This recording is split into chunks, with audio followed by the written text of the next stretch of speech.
Sure. We need an explanation of the fridge. Of the fridge? So yeah, Of so the. it's the what's it called, the Peltier fridge, Peltier cooler. Mm-hmm, mm-hmm. Where is Yeah. an explanation of how that works? I still don't see how it works. So if I were, so I had, this is like a block, right? Yeah, If I attach this side to my CPU, a little bit of yeah, thermal paste, I can use an electric current to cool my CPU. right, okay, So this replaces like the compressor that does the ideal gas law and squeezes the gas and cools it off and then hmm. shoves the heat outside. That's the idea of Peltier cooler. Well, I mean, yeah, I mean, I understand that. I don't Yeah. understand how the energy is pulled from the cool side to the hot side. So as far as I understand from reading these Wikipedia articles just now, it's the magic of quantum mechanics Oh, in this junction here. yeah. It's Well, yeah, that's what I want to know. Can I, without getting too much into like holes and electrons, Mhm. maybe it does require that level of understanding. I think it does. Is there some way to understand how the energy is pulled from the cool side and put into the hot side using this idea? Seebeck. I think it might be here. The Seebeck coefficient, known as thermal power, is of a material is measured the magnitude of the induced thermoelectric voltage in response. Oh, this is macro scaled.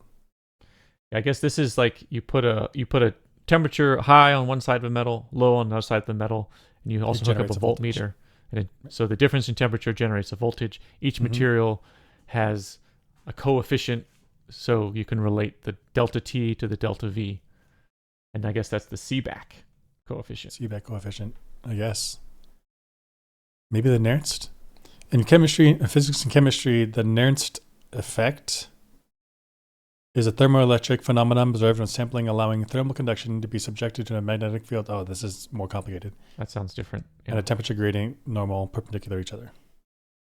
Okay, but not what I wanted. Right. So we're looking for a physical and simple explanation for why a voltage or electrical current put it through a Yeah. circuit generates this temperature differential.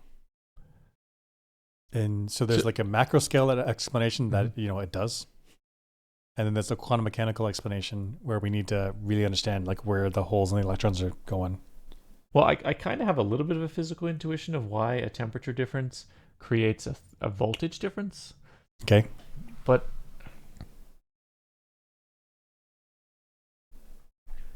why? So, if you have a voltage difference, Mm-hmm. so I guess okay. So if you have a temperature difference, you can create a voltage difference. So I guess reversing that is you create a voltage difference to move heat around. But then why are the P's and the N's? Why are the holes and electrons necessary in the Peltier? Is it as easy as if you apply a voltage between the two different Seebeck coefficients? So one of them is P, one of them is N. Yeah. If you apply voltage, you promote electrons from neutral metal into the P type, Okay. which it was neutral before, so now it has extra electrons. Yeah. And so then if you fill the electron, I guess orbitals, Yeah. or the what is this? The Fermi level. You bring the Yeah. Fermi level up, and so you make it hotter in order to fill the Fermi level. Wait, is the Fermi level temperature dependent? I thought so. I thought the temperature, the Fermi level was set, and then the temperature determined how many electrons were above the Fermi level. Let's read the Fermi level. Okay. The Fermi level of a solid state body is the thermodynamic work required to add one electron to the body. It is thermodynamically quantity usually denoted by mu or E Fermi. So it's the energy required to add one more electron, and the higher you go up in energy, the more energy per electron you need. So it's like the easiest electron to add to a metal is the first one, and then As you Oh, add more and more, you need more and more energy per electron. Okay, but now I'm confused. Because if there's a band gap and the Fermi level is in between the upper band and the lower band, if I add one Mhm. more electron, You have the to add- energy added will be above the Fermi level, right? Because you can't add an electron to the Fermi level at that point. Yep, I agree with that. But So I think that still makes sense with where I'm going with this. Is okay, that if you had to add high energy electrons, those are going to be the energy is in their kinetic energy, which would mean higher temperature. okay, And then correspondingly, for the n-doped semiconductor, yeah, as you apply this voltage here, you remove these electrons, which yeah. lowers the Fermi energy, which means the average energy of the electrons are going down, which is a cooling effect. Maybe this picture is confusing the heck out of me now. I'm confused. Oh, okay. So the fact that they have two different Seebeck coefficients. Wait, I which think are the that's two materials that have the different Seebeck coefficients? Is that the cyan and the yellow? correct, Yeah, that's according to this correct. picture. Yeah.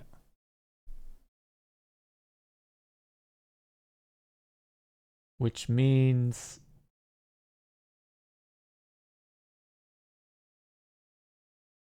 wait, okay. The thermoelectric effect though doesn't require different Seebeck coefficients. It can just be a piece of metal. If you heat up one side and if you have a hot side and cold side in a piece of metal, there'll be a voltage created. But now we have two different Is that true? materials. I don't know. I think that's true because that's what the Seebeck coefficient is telling you if I add a delta T to a I see. material, That's right. what's the voltage? So if I have two materials, that means they have different Seebeck coefficients. Okay. So if I drive a current through two different Seebeck coefficient materials, Mm-hmm. then The temperatures will raise differently. we'll go up they'll create a delta T within themselves that is different. Mm-hmm. And maybe the fact that it's N and P means that for N, the Seebeck coefficients, they're opposite signs. So when we drive current in the same direction, the delta T is so in both the N and P side, the top is cold and the bottom is hot. No, other way. I'm no longer convinced that this picture is correct. I still don't understand it.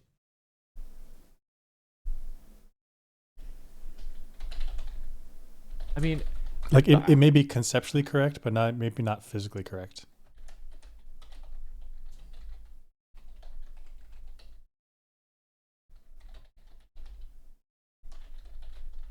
so now, oh my gosh. Okay. These are cooler. Look at these. And they're all the similar geometry as the one that I doubted. Okay. Okay, let's try this one. Okay, that one. Science Direct, promising. Cookie settings, never. Cookies. Show me the picture I wanted. Where's the picture? Is it at the bottom? Or is it view article at the bottom? There's like a little view article. But there's a bunch of view articles. Huh. Where did it? Weird. That's cool. That's cool. Let's get nature, nanostructure materials. Oh, the one right below the one you wanted to click on?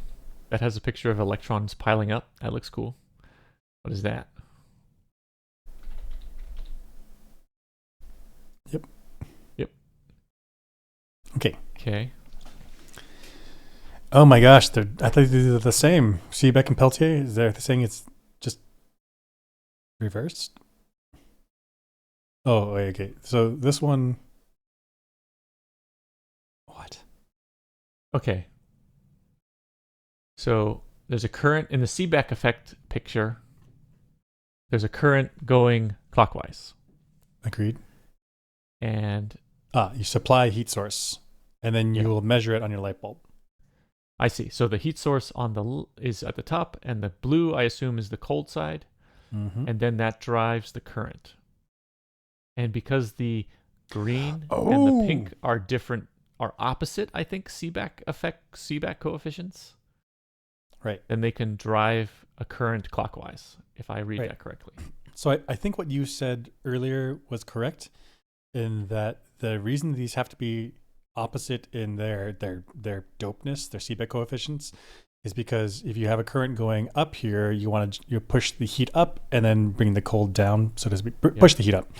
But then you have an opposite direction, because if you had another end junction here, you would push the heat down, which would make this all neutral. So you use a second material of the opposite coefficient, of the opposite doped direction, right? Yeah. So that way you push heat up, and then you push heat up even though the current's going the opposite direction. So then the combination of these two is that both of these together are pushing heat up, which therefore they're pulling thermal energy out of this side, which makes it cool. So but then now I'm confused again, because why can't I use, so say I use the green, the left one, the green. Yep. I can just, it's kind of messy geometrically, but can't I just use it the same principle for the green again, but connect the hot source to the bottom and the green and the blue to the top? So I can. Okay. So what you're saying is have a second green, so replace this pink with the green. Yeah. And then have like an electric wire that comes down, cut this blue bar in half.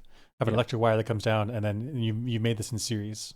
Right. Yeah, exactly. And then I can just make sure my hot is connected to the proper source, and my blue is connected to the proper source, and then I'm cool. Why do I need a P and an N? I think the reason is because the heat, the electrical conduct, there would be a component of, how do I say this? So as the current's going this way, from the bottom to top, you'd pull the heat to the top, and then if I connected a wire from the top down to a second green section, I would pull that heat down here, which would now give me a thermally conductive region to warm this back up. I see. So you don't want the electrical connection is also a thermal connection. Right. So I guess if you had material that was not thermally conductive, but was electrically conductive, then that would work. Although I think that brings us back to our original statement of the thermal component, or the electrical component of the thermal conductivity. Oh, I see. Okay. This was cool. Oh my gosh. So then you do this opposite component direction, this opposite dopeness, this opposite Seebeck effect coefficients. So that way both of these components are pulling heat in the same direction. In the same direction. Through the circuit.